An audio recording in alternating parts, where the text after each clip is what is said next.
नमस्कार जी। बात करेंगे कनाडा स्पाउस वीज़ा के बारे में। स्पाउस कनाडा में 2 तरीके से जा सकता है। पहला कि जब मेन एप्लीकेंट का वीज़ा लग जाए उसके बाद वो अप्लाई कर सकता है और ओपन वर्क परमिट ले सकता है। दूसरा तरीका ये है कि जिसमें स्पाउस इकट्ठे अप्लाई करता है और इकट्ठे अप्लाई करके वीज़ा अप्लाई करके दे सकता है। तो मैं आपको बताऊंगा इस वीडियो में कि क्या बेसिक रिक्वायरमेंट्स इसमें रहेंगी। इसमें टोटल 8 पॉइंट्स हैं जिसको आपको ध्यान रखना है। अगर ये पॉइंट्स पे आप ध्यान रखते हैं तो आपको एलिजिबिलिटी क्राइटेरिया समझ आ जाएगा, तो उसके अकॉर्डिंगली आप आगे प्रोसीड कर सकते हैं। पहली चीज़ जो इसमें आइल्स या पीटी की रिक्वायरमेंट रहेगी 6.5 नॉट लेस देन 6, या फिर अगर आप मास्टर में अप्लाई कर रहे हैं और पीटी की रिक्वायरमेंट 60 नॉट लेस देन 57, और अगर आप पीजी डिप्लोमा या पीजी सर्टिफिकेट कोर्स कर रहे हैं तो 6 ईच की आप आईएल्स की रिक्वायरमेंट और PT same 60 not less than 57 की रिक्वायरमेंट आप सोच के चलिए अपनी आईएल्स या पीटी की। तो इसमें दो तरीके के कोर्सेज आपको और तीन तरीके के हो सकते हैं, एक पीजी सर्टिफिकेट कोर्स, एक पीजी डिप्लोमा कोर्स या masters course. Under graduate courses में इकट्ठे अप्लाई करना रिकमेंडेड नहीं है। अप्लाई कर सकते हैं, इसमें कोई डाउट नहीं है, बट रिकमेंडेड नहीं है। तो that's why I am not including that into this video.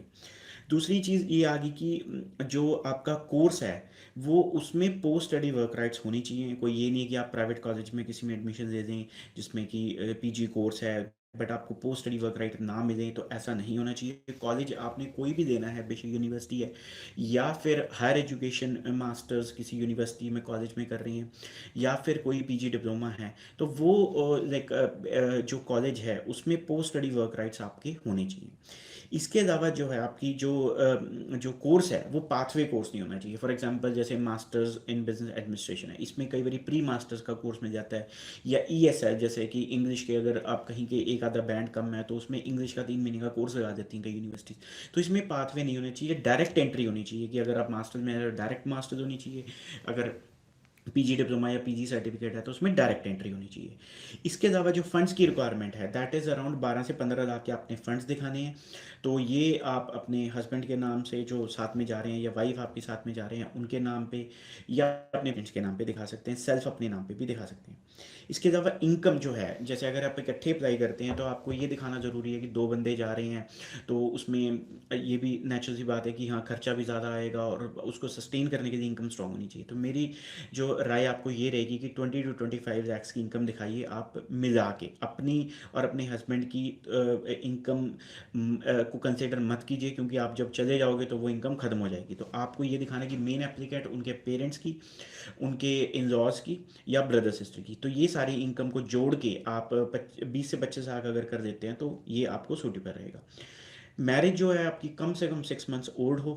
तो इसमें दो चीज़ों का ध्यान रखना ज़रूरी है। एक होती है डेट ऑफ मैरिज, एक होती है date of registration of marriage. तो आपने ये देखना कि डेट ऑफ मैरिज जो है वो आपकी 6 मंथ्स पुरानी होनी चाहिए, date of registration of marriage आपकी नई भी हो सकती है। इसके अलावा जो है स्पाउस की बात करें कि जो साथ में आपके हस्बैंड या वाइफ जा रहे हैं, तो उसमें ये नहीं है कि सिर्फ आपको एकेडमिक्स की ही ज़रूरत पड़ेगी। तो कई केसेस में स्पाउस +2 होते हैं या फिर एजुकेशन 10th या +2 ही होती है। तो कई केसेस में डिप्लोमा होल्डर होते हैं या फिर लाइक कोई कोई बैचलर या मास्टर की होती है। तो अगर बैचलर मास्टर करी हुई है तो वो आप ज़रूर दिखाएं। अगर +2 करी है तो +2 के साथ कोई ना कोई बेसिक डिप्लोमा ज़रूर दिखाएं आप पोस्ट सेकेंडरी एजुकेशन का।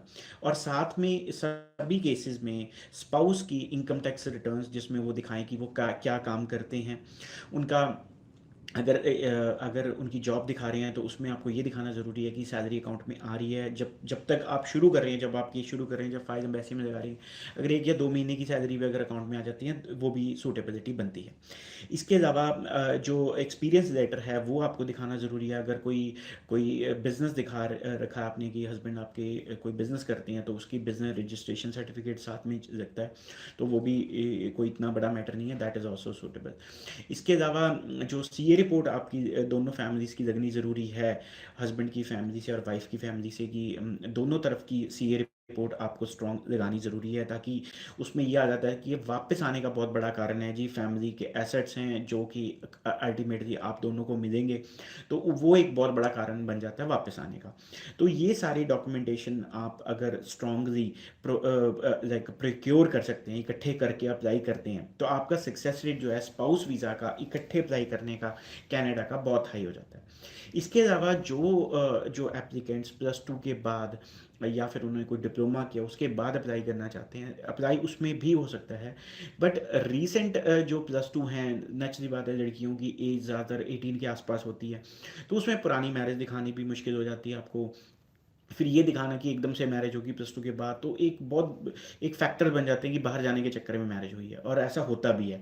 तो मेरी रिकमेंडेशन ये है कि कम से कम अगर आप +2 के बाद अगर अप्लाई कर रहे हैं, तो थोड़ा अगर गैप ईयर आपका है बीच में, तो उसमें आप दिखाते हैं कि मैरिज हुई है, और मैरिज 6 महीने आपकी मैरिज को हो चुके होने चाहिए, और इकट्ठे आप रह रहे हैं 6 मंथ्स के, आपने सारे जो फेस्टिवल्स मनाए हैं, आपकी मैरिज की फ़ोटोग्राफ्स वगैरह प्रॉपर आपके पास होनी चाहिए, और साथ में हस्बैंड का इनकम, उनकी क्वालिफिकेशन, इनकम और सारे डॉक्यूमेंटेशन अगर आप दिखा सकते हैं साथ में, तो आप उस +2 के बाद भी डिप्लोमा या एडवांस डिप्लोमा में या बैचलर डिग्री करने के लिए with post study work rights वाले किसी कोर्स में जा रहे हैं, तो इकट्ठे अप्लाई कर सकते हैं। तो ये जो है ICCRC की क्लियर कट डेफिनेशन है कि अगर आप इकट्ठे अप्लाई करना चाहते हैं, तो ज़रूर अप्लाई कर सकते हैं। इसमें बच्चे भी अप्लाई कर सकते हैं, अगर आप बच्चों को साथ में लेके जाना चाहते हो। तो ये सारी चीज़ लाइक ब्लैक एंड वाइट में ICCR की वेबसाइट पे मेंशन्ड है, तो आप अगर देखना चाहते हैं, आप देख भी सकते हैं।